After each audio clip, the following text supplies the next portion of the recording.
শাহরিয়ার, এই মুহূর্তে আপনি রয়েছেন গাবতলীতে। আমরা জানতে চাই সেখানে বাসের অগ্রিম টিকিট বিক্রির খবরাখবর কেমন দেখছেন?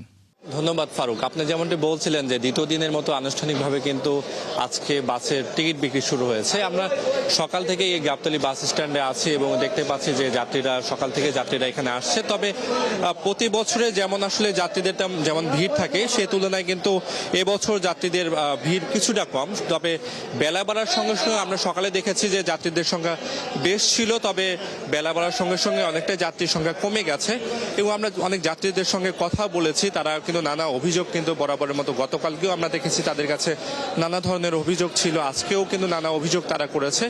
গতকাল যদিও তারা টিকিটের মূল্য নিয়ে কোনো অভিযোগ তারা গতকালকে করেনি, কিন্তু আজকে কিন্তু নতুনভাবে তারা কিন্তু টিকিটের মূল্য নিয়ে এক ধরনের অভিযোগ তারা করছে। যেমন তারা বলছে যে 13 তারিখের আগে তারা যে টিকিটগুলো কাটছে সেখানে আসলে দাম আগে তারা যে দামটি দিয়েছে সেই দামে তারা টিকিটটি কাটতে পারছে। তবে 13 তারিখের পরে বিশেষত 16, 17, 18, 19-এর যে টিকিটগুলো কাটছে তারা সেই টিকিটে কিন্তু তারা দাম 50 থেকে 100 টাকা বেশি বাড়তি রাখা হচ্ছে। এবং আরেকটি বিষয়, আমরা গতকালকে এই অভিযোগটা আমরা দেখেছিলাম যে 17, 18 তারিখের টিকিট অনেক কাউন্টারে পাওয়া যাচ্ছে না। আমরা কিন্তু আজকেও কিন্তু এসে দেখছি যে বিভিন্ন কাউন্টারে 17, 18 তারিখের যে টিকিটগুলো আছে সেগুলো কিন্তু পাওয়া যাচ্ছে না। তবে অনেক কাউন্টারে 19 তারিখের দুপুরের পরের টিকিট পাওয়া যাচ্ছে। তবে সেক্ষেত্রে কিন্তু যাত্রীরা বলছে যে 19 তারিখের পরের যদি টিকিট তারা যদি আসলে আদৌ পায় টিকিট, তবে সেক্ষেত্রে কিন্তু তাদেরকে কিন্তু বাড়ি পৌঁছাতে হবে। বাড়ি পৌঁছাতে ঈদের দিনে তাদেরকে বাড়ি পৌঁছাতে হবে। এছাড়া অনলাইনে সার্ভারগত নানা ধরনের অভিযোগও তাদের কাছে আছে। এখানকার যাত্রীরা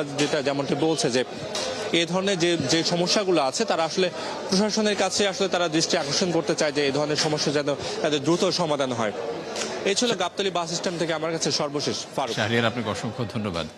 দর্শক, গাবতলী থেকে বাসের ঈদযাত্রার টিকিটের খবরাখবর জানাচ্ছিলেন সহকর্মী শাহরিয়ার ইমতিয়াজ।